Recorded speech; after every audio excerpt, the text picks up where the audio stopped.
Hai hai, selamat datang di vlog edukasi SMA Pangudi Luhur Santo Yosef Surakarta. Sebelumnya, perkenalkan nama saya Gisela Lilinca Yani Putri dari 12 IPS 2 nomor absen 7. Di sini aku tidak sendiri, tentunya aku ditemani beberapa temanku. Ada Maulima Tito Dinar dan ada Nicholas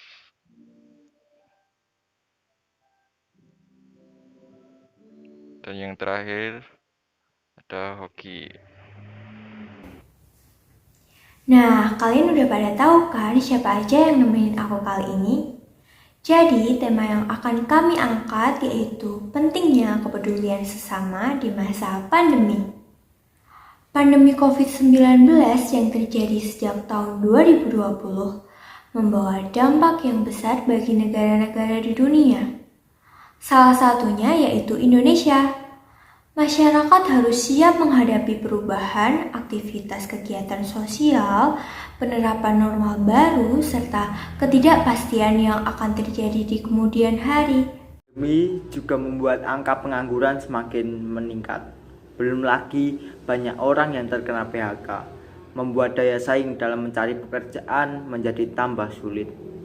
Saat kamu mau melamar pekerjaan, pasti yang dilihat kemampuanmu.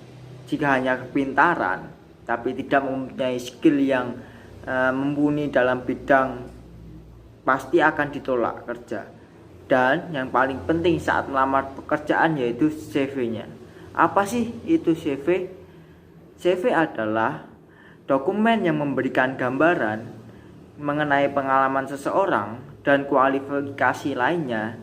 Jadi, HRD sebuah perusahaan pasti akan melihat CV-mu untuk menimbang apakah diterima kerja atau tidak. Terus apa aja sih yang ditulis dalam CV tersebut? Yang pertama adalah complete personal data atau kelengkapan data diri.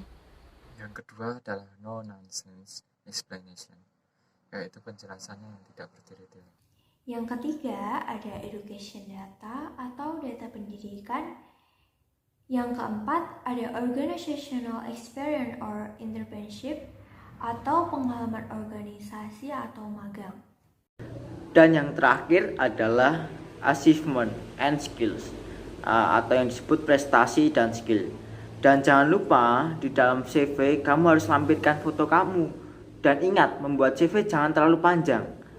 Jangan lupa kamu memberikan alasan mengapa perusahaan harus menerima kamu dan tujuanmu jika sudah diterima di perusahaan tersebut. Yang terpenting, jika kamu masuk dalam perusahaan tersebut, asah terus skillmu dan jangan lupa menjadi pribadi yang baik di perusahaan tersebut. Banyaknya para pekerja yang kehilangan mata pencahariannya membuat kita diminta untuk lebih peka terhadap lingkungan sekitar. Perlunya menanamkan sifat peduli pada sesama guna membantu orang lain mengurangi beban hidupnya. Semenjak COVID-19 ini muncul, Tingkat kepedulian masyarakat terhadap sesama semakin meningkat. Nilai-nilai kehidupan yang perlu diperjuangkan yaitu keadilan, kejujuran, kebenaran, serta keutuhan lingkungan hidup atau keutuhan ciptaan. Hal-hal tersebut merupakan nilai-nilai dasar hidup Kristiani. Saya sendiri dulu sebelum masa pandemi tidak terlalu memperhatikan tetangga sekitar saya. Tetapi di saat masa pandemi ini ada salah satu keluarga tetangga saya yang terpapar virus COVID. Tindakan yang saya lakukan bukannya malah menjauhi, tetapi saya membantu mereka dengan memberikan sembako atau makanan. Dan tidak lupa juga saya selalu mendoakan kesembuhan mereka agar cepat sembuh. Ini merupakan contoh dari nilai keutuhan ciptaan itu sendiri. tidak hanya itu saja, malah di masa pandemi seperti ini menuntut kita untuk tetap di rumah saja. Kita tetap bisa mempertahankan kesatuan dan persatuan bangsa Indonesia dengan cara Yang pertama, tetap melestarikan budaya Indonesia. Contohnya nih, di dalam rumah maupun di masyarakat, kita tetap harus menghormati yang lebih tua. Hal ini dapat memenuhi ajaran nilai kedamaian. Contoh lainnya nih, Jika kita mendengarkan musik daerah dan juga menonton pertunjukan seni daerah melalui internet. Yang kedua, tidak menyebar hoaks. Di masa pandemi saat ini, banyak sekali orang yang menyebarkan hoaks di media sosial. Tugas kita adalah tidak menghiraukan berita yang tidak ada buktinya, supaya nilai kebenaran selalu ada di sekitar kita semua. Menggunakan media sosial dengan bijak, jangan digunakan untuk rasisme, tapi dapat digunakan untuk membangun usaha atau online shop, serta juga membuat konten-konten yang bermanfaat. Mengikuti dan menaati peraturan pemerintah seperti tetap menggunakan protokol kesehatan dan melaksanakan vaksinasi. Hal ini merupakan keadilan yang dilakukan oleh pemerintah di Indonesia dengan seluruh masyarakatnya yang diperlengkapi oleh vaksin yang merata untuk rakyat-rakyat yang kaya maupun rakyat-rakyat yang jelata. Yang terakhir, toleransi. Saling menghargai antara umat beragama dapat menjadi langkah kita dalam memulai nilai-nilai kedamaian di hidup kita sesama umat beragama. Banyaknya negara-negara lain yang bergotong royong untuk bekerja sama dengan negara lainnya, membangun rasa mempererat persaudaraan. Hal ini dapat menimbun rasa persatuan dan kesatuan untuk mengusir penyebaran COVID-19. Selain mempertahankan kesatuan dan persatuan bangsa dalam lingkup negara sendiri, nilai kejujuran nampaknya sangat mahal dan langka kita temukan dalam kehidupan bangsa Indonesia. Ini juga merupakan hal penting yang digunakan Indonesia untuk memperkuat hubungan kerjasama dengan negara lain. Contohnya, hubungan kerjasama antara Indonesia dengan Australia. Hubungan tersebut bertujuan untuk memperkuat kerjasama di bidang ekonomi, perdagangan, dan industri. Di saat pandemi COVID-19, pertumbuhan ekonomi Indonesia di tahun 2020 mengalami kontraksi, terutama pada kuartal kedua. Tetapi secara bertahap pulih pada kuartal ketiga dan keempat. Pada kuartal kedua tahun 2021, pertumbuhan diperkirakan akan meningkat sangat kuat, sekitar 7%. Namun, sama seperti negara lain di dunia, termasuk Australia, di Indonesia juga telah menyebar varian COVID Delta yang membuat pemerintah melakukan lebih banyak pembatasan mobilitas masyarakat, khususnya di Jawa dan di Bali. Guna menekan penyebaran varian baru tersebut, dengan adanya tantangan ini menjadikan Indonesia mendukung agenda investasi infrastruktur berkelanjutan yang dapat memberikan kontribusi bagi upaya pemulihan pertumbuhan ekonomi negara di dunia dalam jangka menengah dan jangka panjang. Selain bekerja sama dengan bank pembangun multilateral untuk pekerjaan di bidang infrastruktur ini, Indonesia juga akan berkomunikasi dengan global infrastruktur hubungan, di mana Australia membangun kontribusi dalam agenda pembangunan infrastruktur di antara berbagai kepresidensian sebelumnya. Jadi di akhir diskusi, Indonesia sangat memanfaatkan dengan baik hubungan kerjasama dengan Australia, juga menyampaikan kembali penghargaan dan terima kasih atas dukungannya, terutama dukungan pemerintah Australia kepada Indonesia untuk kepresidensian G20. Untuk itu, Indonesia dan Australia memiliki komitmen pertemuan Indonesia-Australia AGIMM digelar setiap tahun sejalan dengan komitmen dalam Joint Statement Indonesia-Australia Annual Leaders Meeting atau yang bisa disebut ALM. Ngomongin tentang pelayanan kesehatan di masa pandemi COVID-19 ini, yang pertama kali aku pikirkan itu tentang tenaga medis yang merawat pasien COVID-19 ini loh. Mereka berjuang dengan sepenuh hati dan penuh tenaga mereka demi menyembuhkan para pasien yang terjangkit. Nah, kisah ini tuh sama seperti novel yang habis aku baca. Novel ini tuh menceritakan tentang kisah perjuangan dokter relawan yang rela mati untuk menyembuhkan pasiennya. Kenapa kok rela mati? Karena dokter relawan ini berada di daerah konflik. Dokter lawan ini bernama Dr. Jose Rizal. Awalnya, ia adalah seorang dokter di Puskesmas Lubuk Buaya, Kecamatan Koto Tengah, Padang. Ia bersama timnya yang bernama Mercy Medical Emergency Rescue Committee selalu datang ke daerah rawan konflik yang di sana banyak membutuhkan tenaga kesehatan.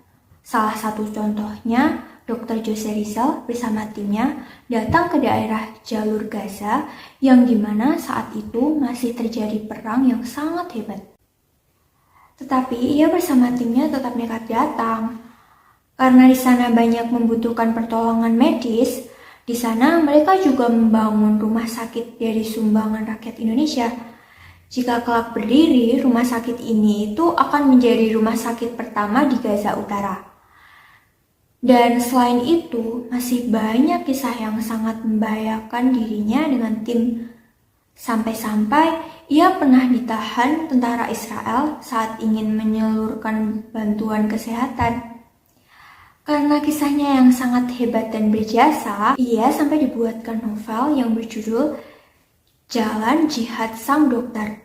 Novel ini dimulai dari perjalanan Dr. Jose Rizal selama menjadi relawan baik ketika konflik Ambon maupun krisis Palestina. Alur ceritanya pun dibuat melompat-lompat, tapi tetap berhubungan sehingga tidak menimbulkan kebosanan ketika membaca. Buku ini sangat bagus untuk dibaca, karena selain menambah pengetahuan terhadap sejarah, pembaca juga bisa belajar ilmu ikhlas dalam membantu orang lain.